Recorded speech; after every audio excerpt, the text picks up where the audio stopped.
chair language. I think that perhaps the S-115 conversation wouldn't need a full half hour. So if we go a little long here. We're talking about H81 draft 4.1 at this time. That sounds right. H81 draft 4.1, which is the Commerce Committee's recommendation. And we had a conversation yesterday about that. Yeah. So David Hall is with us this morning to walk through in a little more detail the changes and perhaps be able to answer some questions about the implications of those changes. I don't know whether he'll be able to answer all questions we might have, but I guess the good news here is that the committee voted it out 10-0-1, and we understand that they made some changes to get to that point. So David, why don't you take it from here? Sure, happy to. Well, glad to be back. David Hall, Legislative Counsel. Do you want me to share this up on the screen? That'd be great. Want to? Sure. Happy to do so. So we're looking at H81 again, and specifically the report of the Committee on Commerce and Economic Development. I didn't highlight necessarily, like literally put in highlights the changes, but I can walk you through them. I mean, obviously the first section, section 1, findings and purpose, is new entirely to the bill. I don't know if you've had the opportunity, it sounds like you've had the opportunity to read through this. So unless you really want me to read all the findings out to you, I can pause here and see what you think. Yeah, I don't think we need to have you read through the findings. They're not changing any implications. I mean, they don't have implications for the way the law would be interpreted by anyone necessarily, or do they? I mean, for the parties who are affected by this law, no, probably not in all likelihood. Representative Lipsky, yeah. Council, yesterday when the committee rep briefly presented this to us, I questioned the 78% is forested and another 20% is agriculture. That's 98% of the state. So I would, if accuracy matters, which it usually does, I think that's 78% is inaccurate, and I can't vouch for the 20%. Fair. I think there could be overlap. 4% is what's been reported to us for the last 3 months as being the forested portion, and I've never seen a 20% on ag before. But fair enough. I mean, this is from. I don't want to waste time on it, but that's a point of accuracy that someone ought to verify. Well, this is from the Working Lands Enterprise website. So there could be some overlap between what's in ag and also forested. Could be. I don't know that it went that granular. It was, okay. But I'm happy to, go back and double check the source. And I agree with you. I think it's important to be accurate. I mean, obviously the first finding is to just sort of set the stage about the significance of agriculture and forestry to the state, the importance of people. They really went in, the findings really go to the issue and to your chair, Mr. Chair, your question of, purpose and why do we need this? And Commerce really focused on, the timeliness, sometimes the disconnect between the workforce that's available and the workforce that we need to do this work.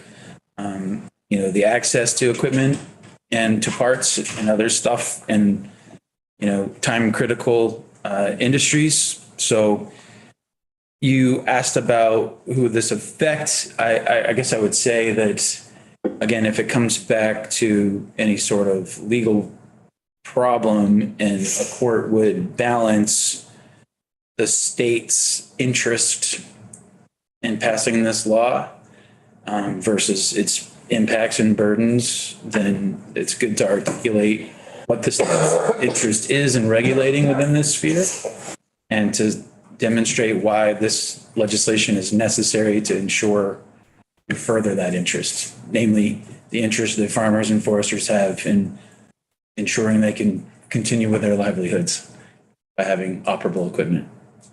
So it's, I mean, it strengthens the bill in a, not just sort of Sure.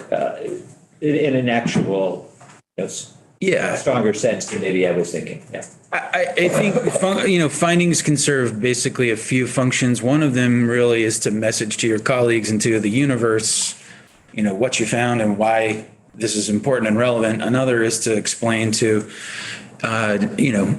people who are charged with enforcing the law, AG, courts, others, what the state's interest is that you're trying to protect. So that's what this attempts to do.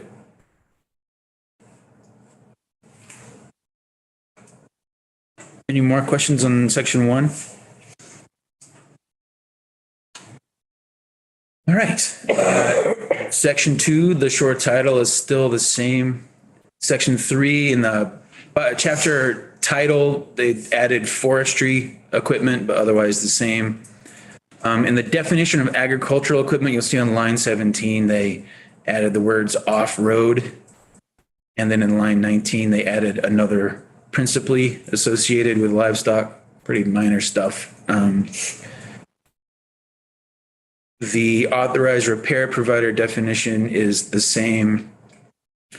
The definition of documentation is largely the same. You'll see in line 16, this phrase, whether in an electronic or tangible format, then OEM provides to a provider to assist with.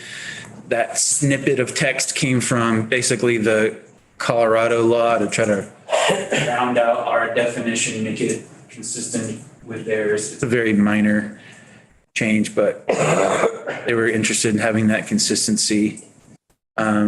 Forestry, line 21, same addition of off-road. Independent repair provider is the same. OEM is the same. Owner is the same. I believe parts and tools are the same. Trade secret, they basically went back to the original definition that you all started with. It's not incorporated by reference, but it is the actual language from 9 VSA 4601. Again, I can't speak for stakeholders. They're not my clients, obviously, but I think it's fair to say in public testimony, interested parties in the committee reached a place where they all felt comfortable having this definition of trade secrets, making the adjustments they made to the terms and cost. And then the last bit you'll see where we talk about, you can't use any of this stuff to violate laws, circumvent emission standards. So I think generally the consensus is we're not asking for trade secrets. We don't expect you to give away your trade secrets. We don't think the things that we're telling you to make available are trade secrets. And we have these other protections for the parties and for the environment, consumers. So we're comfortable here. And that's the piece that we don't think we're asking you to give away trade secrets, that the language around that has changed in this version. That's still in here. It says this is not, this chapter doesn't require you to give away trade secrets. So we can look and switch gears. These last 4 pages are obviously. Brian? Yeah, please. Just a little bit back. Principally, does that in statute mean what we see in like accessory on business, meaning more than 50% principally used for agriculture? Yeah, so there's not an objective analog to this. I mean, I think we can go back to some of the very first discussions we had on this bill and say we could do this objectively, or we could do this subjectively. And, principally is one of those words. It's going to be open to interpretation. It's not a dollar threshold, not a percentage of land, right? Not a gross sales, not a, what's your next code? What do your taxes say you do? Any of that stuff. This is just, it's more than, nothing. It's principally, that's the main focus, but it will be subject to interpretation. Because the agency uses principally very specifically in accessory on farm business. And so, courts, AGs, parties, people look to other parts of the law and how they're used to make their persuasive arguments. It's non-binding, it's persuasive. And so, they probably would look at all that together if it really came down to some sort of a conflict. Representative Rice? So just back to the trade secret piece. I think it was clear in our conversations that our intent was not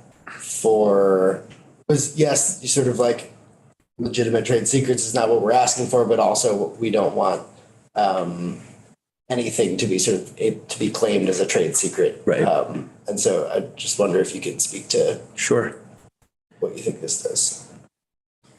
Well, I guess it takes us back to my original point and concern, which, I'm not sure many other people share, or they're happy with the compromise, but, the evil that I sort of was concerned about was the exception swallowing the rule, right? So if we say, if a trade secret is information that we've tried to keep secret, that has independent economic value, the language that this committee had added would say, going forward, you don't have a reasonable expectation of privacy and secrecy in this information as it relates specifically to parts, tools, and documentation. So, if you're going to operate in this market in a regulated way, know that, your trade secrets protections don't go all the way to parts, tools, and documentation. How big of a risk is that? Maybe it's not a risk. I don't know. I can't tell you. Will manufacturers, push that envelope and try to protect as much as they can? They've been at the table negotiating, so I don't know. I haven't heard anybody express too much consternation about it. So that's really all I can say. Representative Templeman, want to follow up? Yeah, just secrets as well. Monique Presley Representative Monique Presley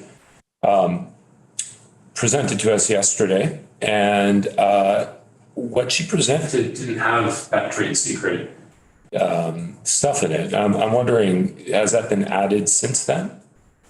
It did have it. It didn't have it as many times as we had it. So It had it was once struck in other as a sections. definition. I was paying attention yesterday. Very good. Yeah, so we had it defined once and then we let it be in their version. Thank you.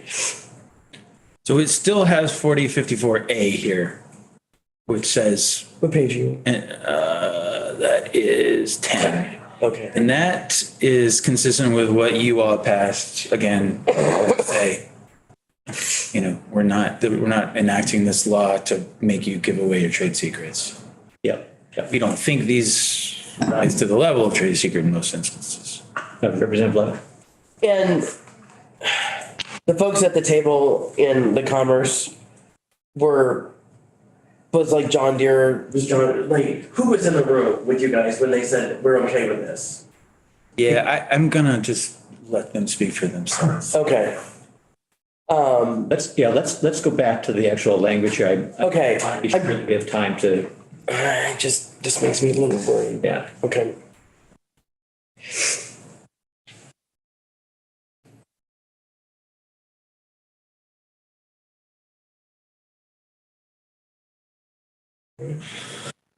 another question? Does the way the trade secret language is in this bill mimic the Colorado law?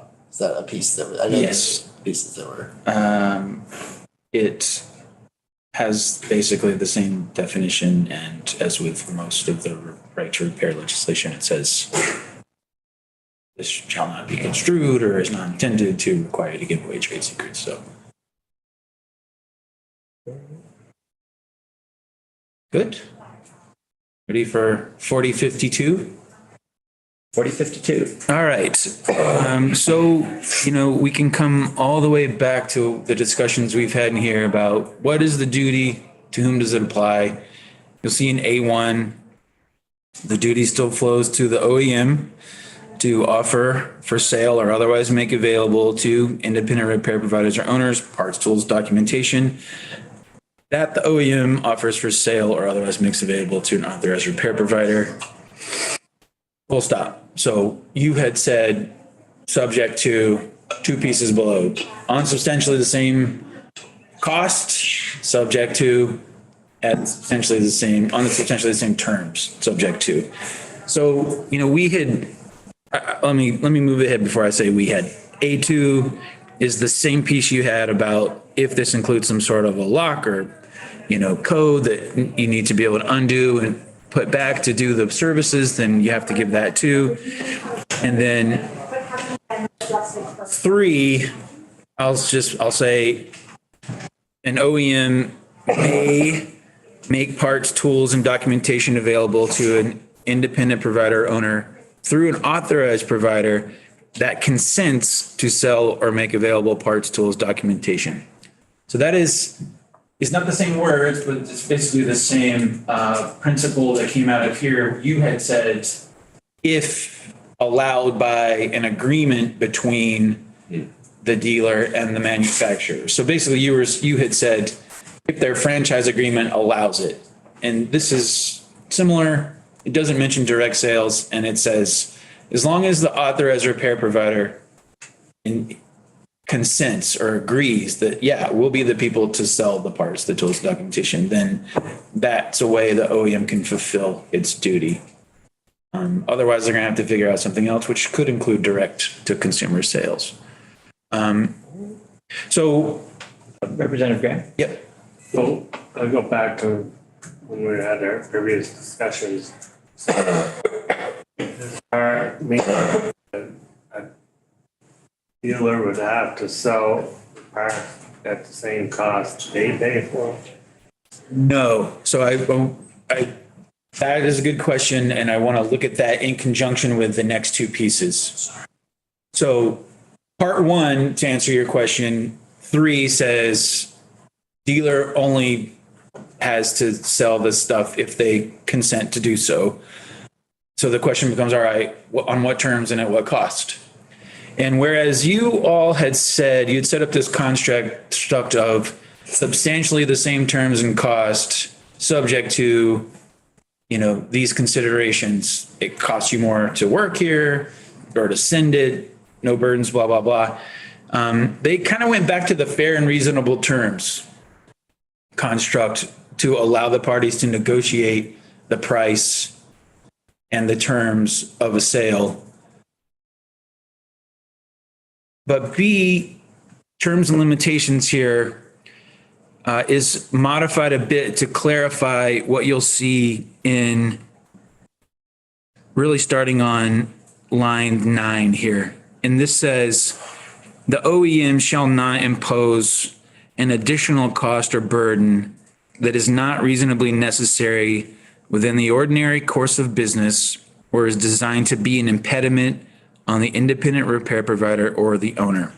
And then it includes 1, 2, 3, and 4, which are the things that you guys already had. So, no substantial obligation to use or restriction to use things, no condition that you become an authorized provider, no pre-registration, pre-approval requirements, and 3, no additional burden or change that adversely affects timeliness or method of delivery.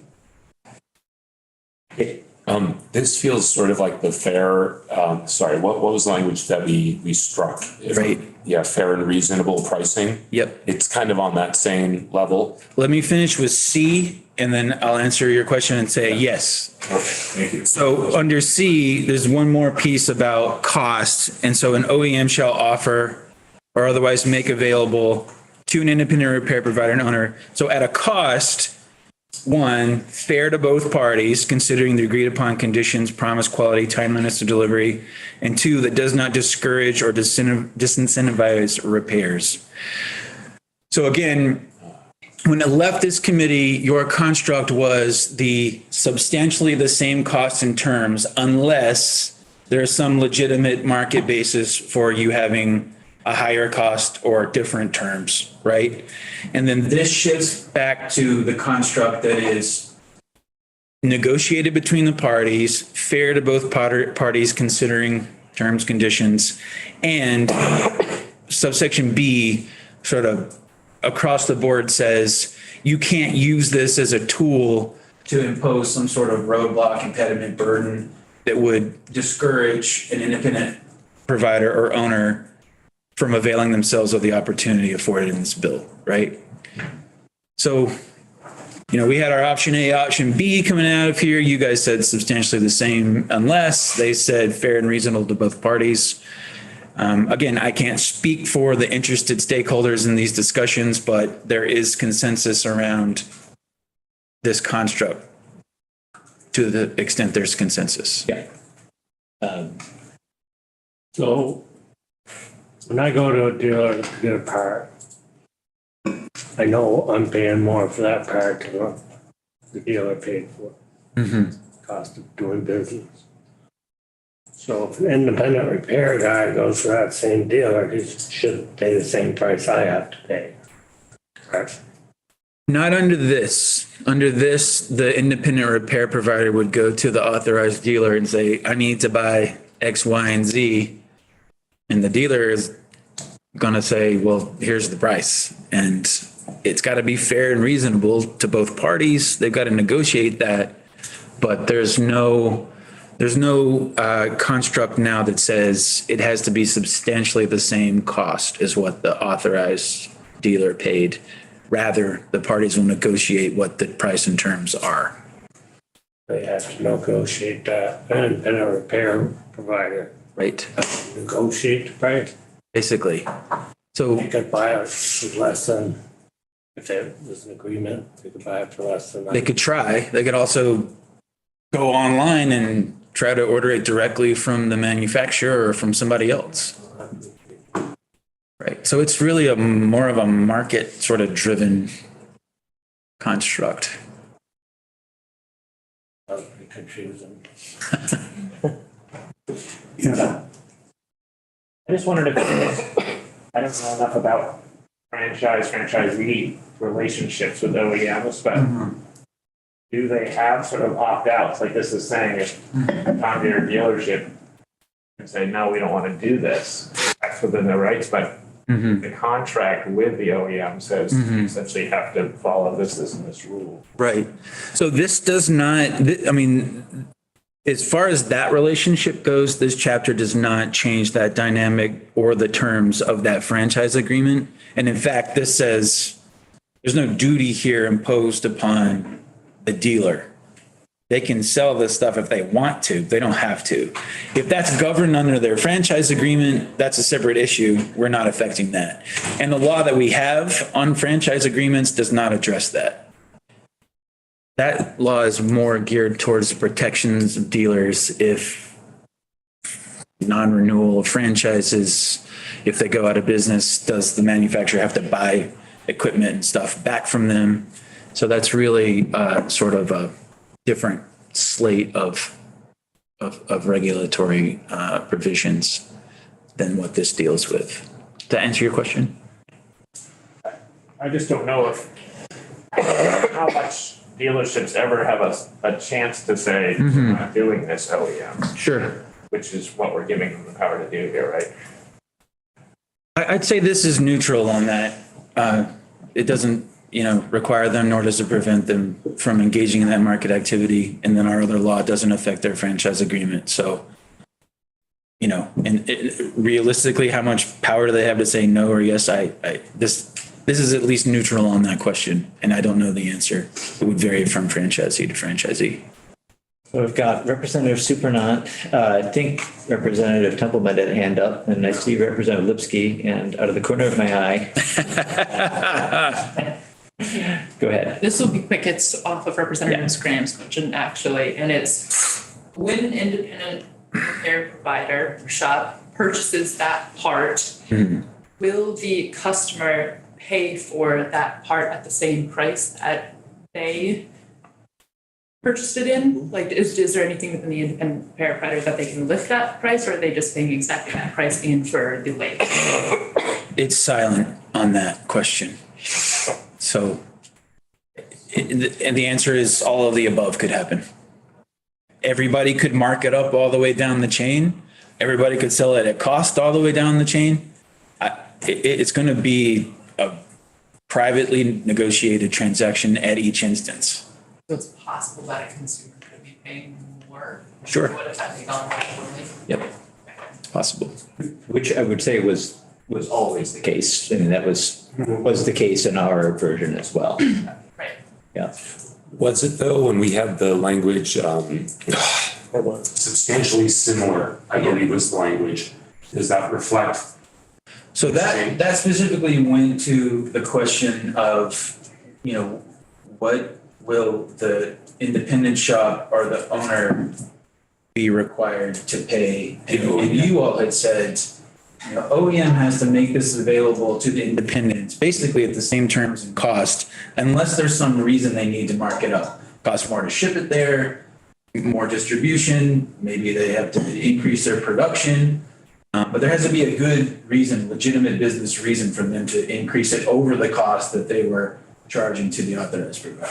Okay. This doesn't say that. This Right. says parties are going to negotiate what that price So is. it's more of a profit model than a model that accounts for costs. I think that it's fair to say that this would allow the authorized dealer to be part of the transaction as the seller on behalf of the manufacturer.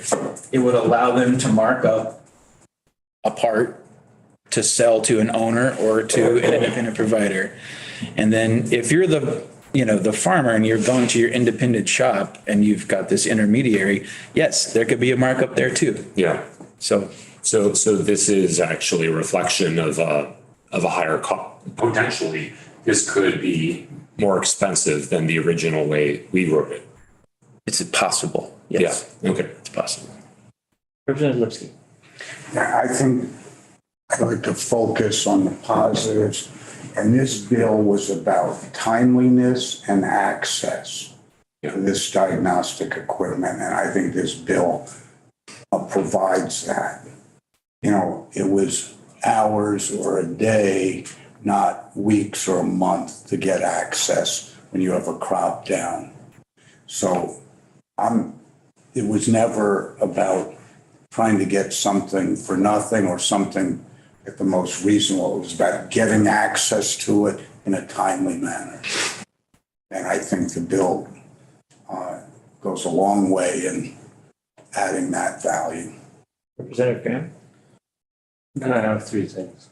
I have two before. Just to add on to Representative Lipsky's, if you ever try to get a part that's not in the system in the United States, you're waiting for it. I'm aware of that. And if Dealt with if it's out in the Midwest, you're waiting for it. There's It's getting no late, guarantee yeah. that every dealer's gonna have every single part. So my questions are, so we're always talking about John Deere. There's a lot of different ag equipment that have nothing to do with a tractor, such as milking equipment, robot milkers. There's a lot of computerized stuff in there. Well, this bill requires every sector of ag equipment to follow this law. I mean, it applies to agricultural equipment and forestry equipment as you defined it, which I pulled up here, so. I mean, again, from our earliest discussions, yes, it's a very broad scope of application. And it's, they did add, again, off-road to have less of a concern about, for instance, milk trucks or, other on-road type equipment, primarily for transport, but otherwise, yes, robotic milkers, sure, theoretically, yeah. So my final question, moment.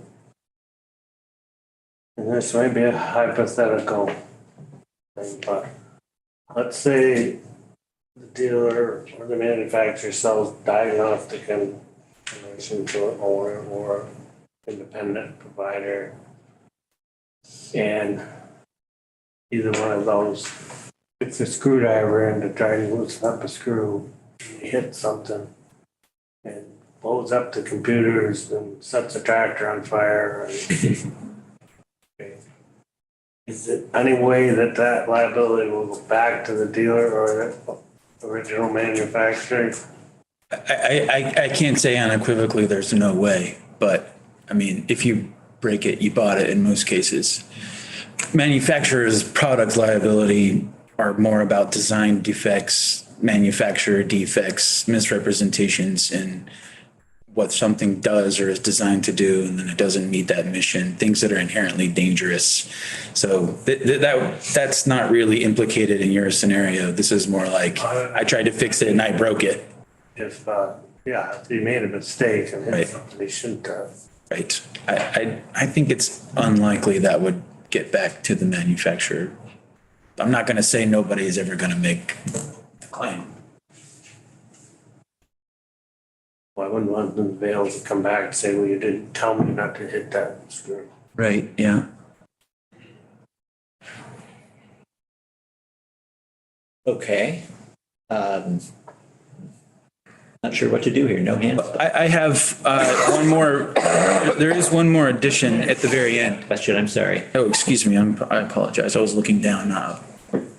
And so the Colorado bill has no language regarding price gouging or, I know it's hard to control a private businesses' decisions there, but they didn't include anything about pricing either. Well, it's the same sort of construct of fair and reasonable negotiated price. Yeah, but we took that out though, right? Fair and reasonable. Commerce has the same concept in C1. Oh, okay. So the cost is fair to both parties, considering conditions, quality, and timeliness. And then, so C2, I mean, it doesn't say price gouging, but C2, the cost does not discourage or disincentivize repairs to be made by an owner or an independent repair provider.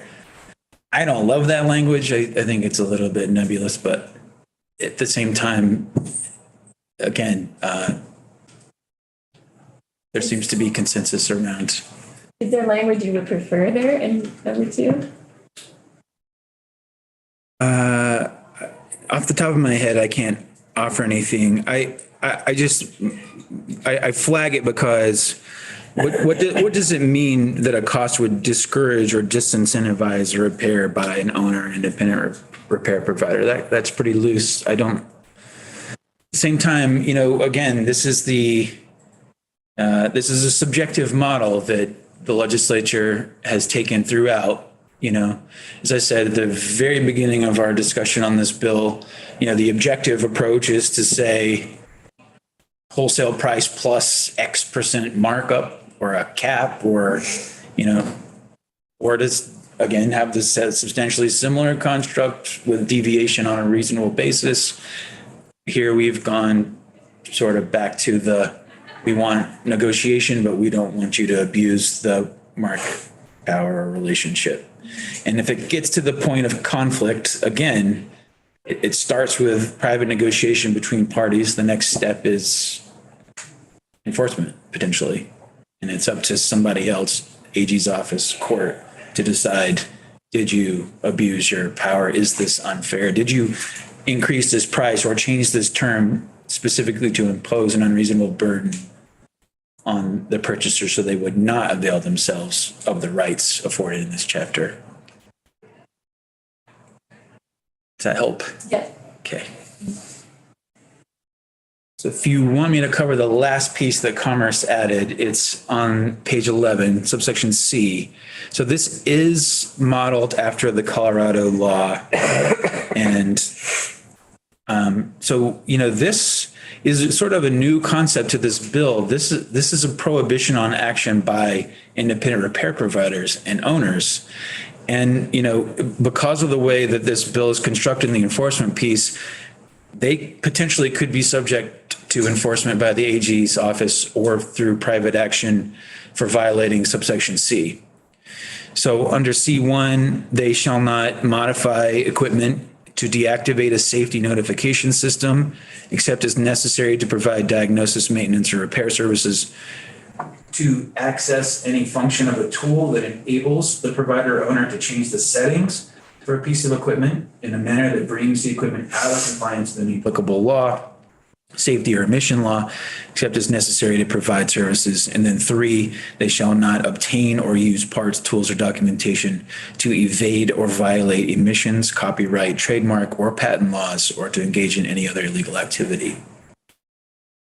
Representative Kaplan. How does this improve upon or deviate from existing statute already there? Like, I'm just assuming here that messing with your emission system on your tractor is already illegal. Yeah, no, it's a good question. So there are already other independent bases for action for somebody who violated, for instance, the Clean Air Act. And we already have a Consumer Protection Act that says deceptive acts in commerce are illegal, enforceable. That normally would not fall, this kind of activity normally would not fall under the Consumer Protection Act.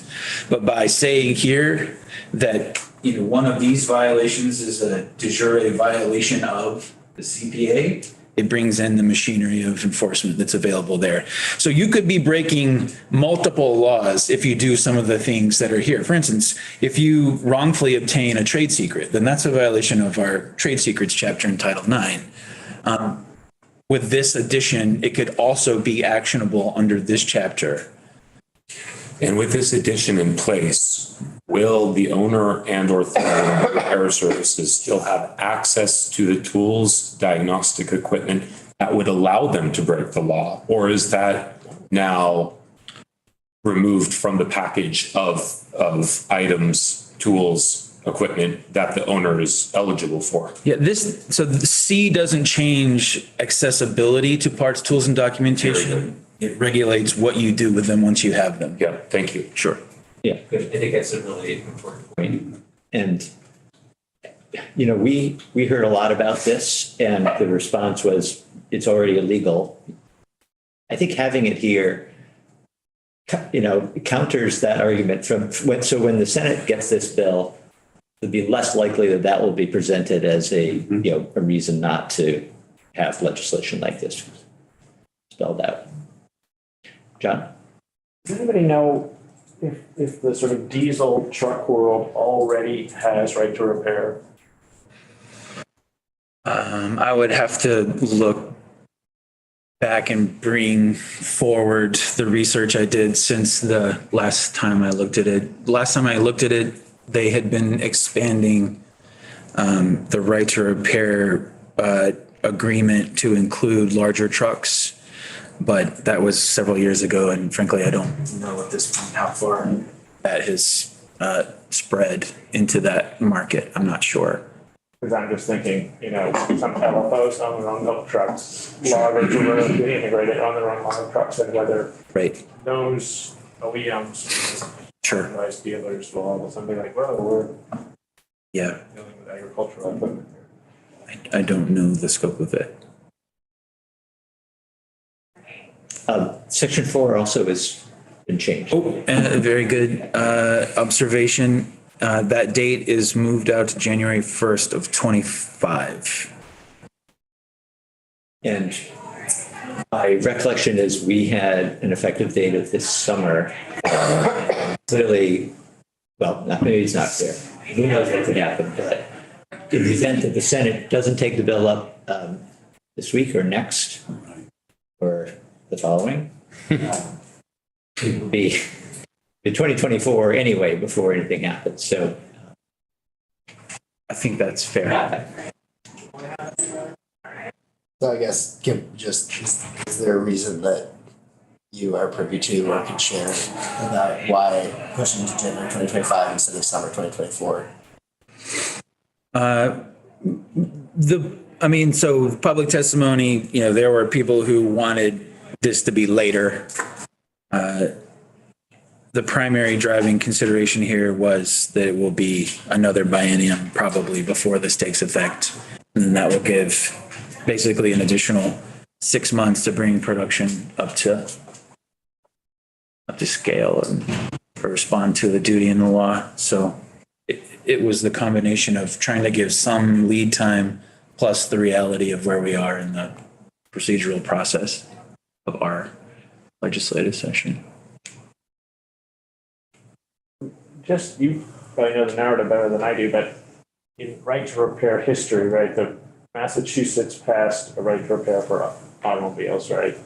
And then there was an industry deal that required Massachusetts to repeal that law. I'm just wondering, could this follow that same narrative? Sure. If the American Farm Bureau said, Right. the industry will do it themselves if you repeal the law on the books. So I think it's fair to say that there have historically always been parallel processes, right? There have been political and legislative initiatives that have helped push private agreements, and private agreements have informed, bills and legislation that have been requested and introduced. So they definitely have worked in parallel. I mean, that private agreement did not require the repeal because it can't, right? Legislatures would choose to repeal, but it was an initiative that began the process, resulted in ultimately a nationwide agreement between manufacturers and independent auto shops. And again, that has since spread to more of the automotive world. So, are there private agreements already concerning ag equipment? Yes. And will this inform that dynamic? I'm sure it will. But those private agreements are between, only one or a small number of manufacturers, whereas this law will apply across the board to ag and forestry equipment. So there's no federal or state statutory for automobiles. It's really just an agreement within the industry. I am not aware, I don't believe that there is a law at this point. It is a function of private agreement.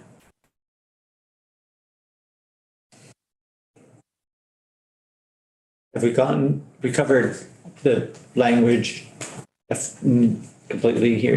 Everything, you've got it all. Okay. All right. Do we have other questions or then comments or thoughts?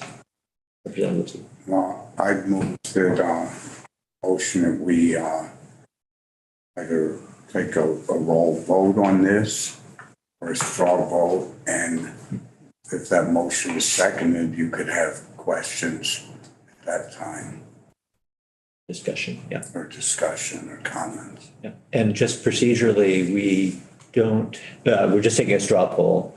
And I think It's not our show anymore. the clerk isn't here, but we can ask maybe, would you? Yeah, okay. Yes. Well, You'll need a piece of paper. It's on the notice calendar for tomorrow. Commerce has it. right, That's why I'm taking this trouble.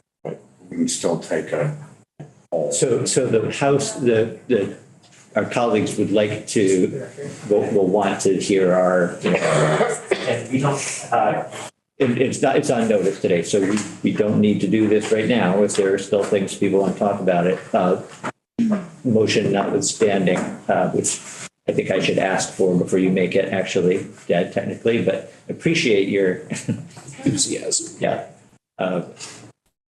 let's just, let's see whether, I'm curious to know if anybody has other thoughts that you want to share. I will share mine, but I don't want to step on anyone else's. Please share yours. I think that when we passed the bill out and it had to go to another committee, there was concern that that committee might not take it up or might make substantial changes, and it would effectively, gut the bill. I think the fact that the committee did vote it out and did it in a bipartisan way, it was maybe not strictly unanimous because there was somebody absent, but everybody who was present that day voted in favor of it in 10-01. There are changes, obviously, that we've just gone through, but the fact that again, my understanding, having talked to members of the committee who were present, that the advocates for right to repair are comfortable with the changes, and possibly some of those who were not in favor of the bill originally are at least more comfortable with it. So my feeling is that we can send this bill to the Senate with a positive message, and they're much more likely to take it up than if it hadn't gone through the Commerce Committee. I think that was, on balance, a good thing, and that certainly if nothing else, the findings at the beginning make it a stronger bill. Those are my thoughts. So before we go to the floor, I think we do want to, at the very least, hear the next bill. Are people comfortable taking a straw poll now? Yeah. All right. Well, Jed made the motion. I'll accept that as a motion. And would anybody like to second that? I'll second. Thank you, Representative Levitt. I'll second me. Appreciate it. Thank you. Any other discussion? Okay. Well, Representative Supranat, would you call the straw roll?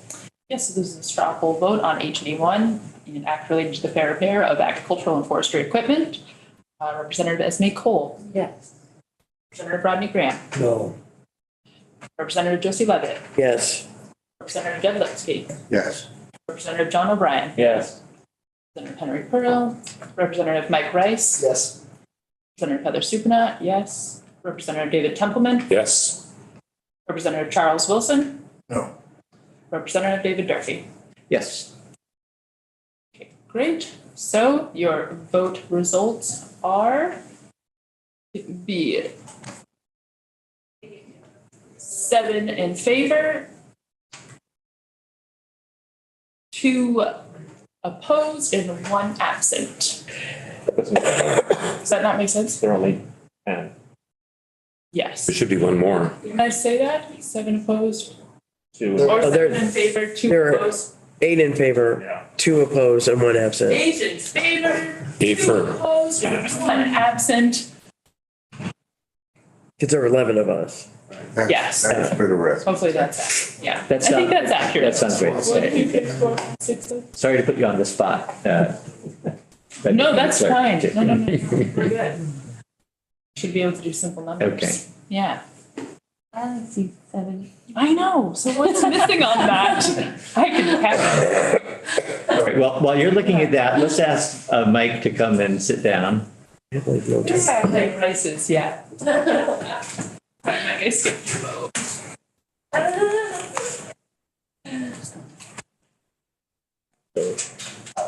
All right, thanks, everybody. Okay, great. Yeah. Thank you, John. If we're a few minutes late for the floor, that's fine. I'll let the folks down there know. We have Mike O'Grady here now to walk us through the amendment to S 115 that we talked about would have been Friday now. We sent Mike at the end of whenever that was on Friday, end of the morning, I guess, asking him if he would just make a couple of changes to the language, satisfy concern about tell me if I've got this right, Mike. Basically, a possibly overbroad interpretation that somebody might make of who qualifies as someone in farming or doing agriculture. So you heard testimony from municipalities that the previous language that had been agreed to between the agencies and EPA was not accurate because it said that a municipality shall not charge a fee for discharges of agricultural waste or non-point source pollution, and the municipalities say that's not what they charge a fee on. They charge a fee on impervious surface or some other stormwater surrogate. In addition, there was at least one municipal witness, or maybe he was just a commenter who sent in an email that said that the language was not clear about what the required agricultural practices applied to. So I revised the language. It is on your committee website. It's draft number 3.2 with a date of 4/28 and a timestamp of 1:55. I did send it to the two agencies. The Agency of Agriculture supports it. The Department of Environmental Conservation, the commissioner said he preferred the previous language, but he can live with this language. I don't have input from EPA from the commissioner, but if the commissioner is signing off on it, I think that's a sign that it's going to be okay with EPA. So what does it do? It says that municipalities shall not charge an impervious surface fee or other stormwater fee under this subdivision, the authority in 24 VSA 4414 for municipal bylaws, or under other provision of this title, and the other provisions of this title include the municipal sewer authority, on parcels of land regulated under the RAPs for discharges of ag waste or agricultural non-point source pollution. So it's specific to the impervious surface fee or other stormwater fee. It limits the authority under the municipal stormwater bylaw authority. It limits the authority under sewer authority. And it's specific about the parcels regulated under the RAPs for discharges of ag waste or ag source pollution. Section 9 has really not changed. It is still that provision that Section 8 shall apply prospectively and shall not require municipality to refund stormwater fees assessed prior to the effective date of the act. The effective date is July 1, 2023. Representative Rice. When there's a house on a farm, is the parcel of land that the house is on always a separate parcel? It's not a separate parcel, but it's not subject to the RAPs. But if the parcel of land is regulated under the RAPs, couldn't it be argued that with this language that meant everything, all of the impervious surfaces on that parcel of land? You could just move to on land regulated under the RAPs, and then the residence is not going to be regulated under the RAPs. Property regulated under the RAPs. Do you think that does away with? It takes away the argument that the entire parcel is subject to it. Right, if you said property, then Right. you would be specifically talking about barns, Right. but not, yeah. Okay, so that seems like a reasonable suggestion, John?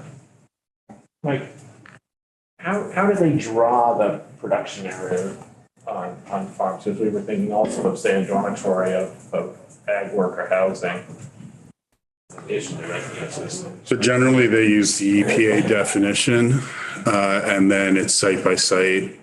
The EPA definition, I'm probably not going to remember it, Ryan, off the top of my head. It's that area of the farm where livestock is kept or equipment is kept for 45 days or more, that is denuded of vegetation and or incorporates the structures for the residents of the animals or the storage of the equipment. It's something along those lines. There are carve-outs for housing essentially. Well, housing just isn't, it's just not farming. It's not farming as defined under the RAPs. Okay. So if a farm had their own homestead and then they had a dormitory, would the house and then the dormitory be assessed the $50 fee per house, which is what you get charged in? Right. It will depend on the municipality, but it's possible that they will. And that seems fair. If it's housing. I think honestly, if they're going to use the equivalent residential unit, I think it'll come down to how the municipality views those two residences as one parcel subject to the ERU or two. Okay, And so I can't comment on that. That'll probably be a municipal decision. okay.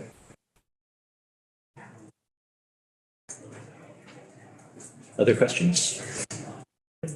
All right, I think we had general opportunity to express our view on this last time, so I won't prolong this, but just want to be sure that everybody's comfortable.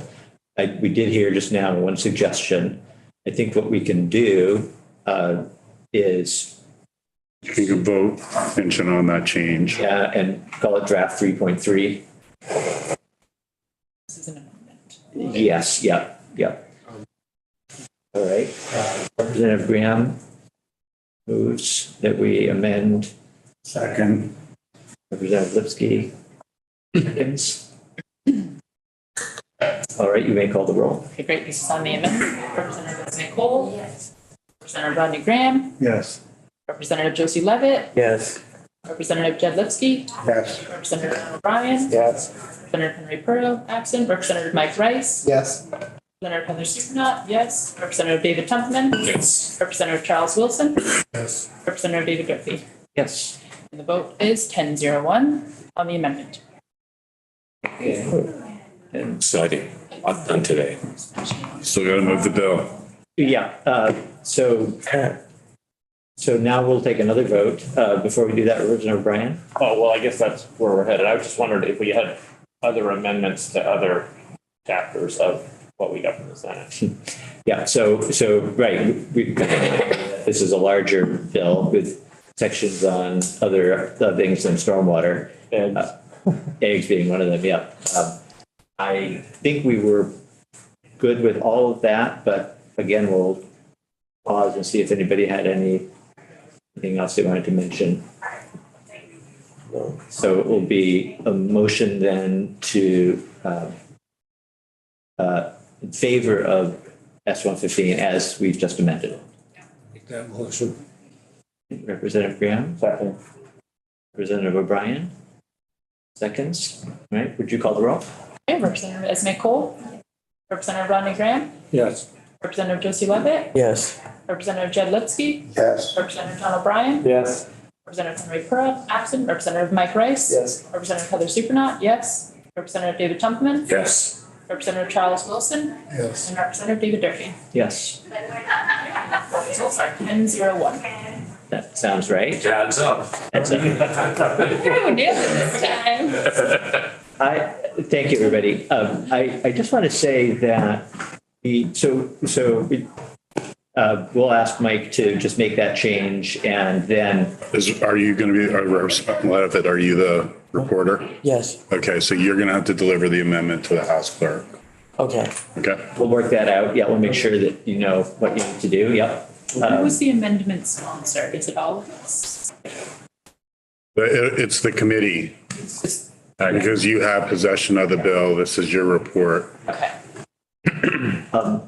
Someone will tell me how to do that. Yes, we will. Laura and I will help you make sure that you get that right. Thank you. So that it shows up correctly on the calendar and doesn't have to be further amended. Don't we have to send this to Ways and Means? We're gonna do that. Somebody else will take care of that. Got it. Okay. It's already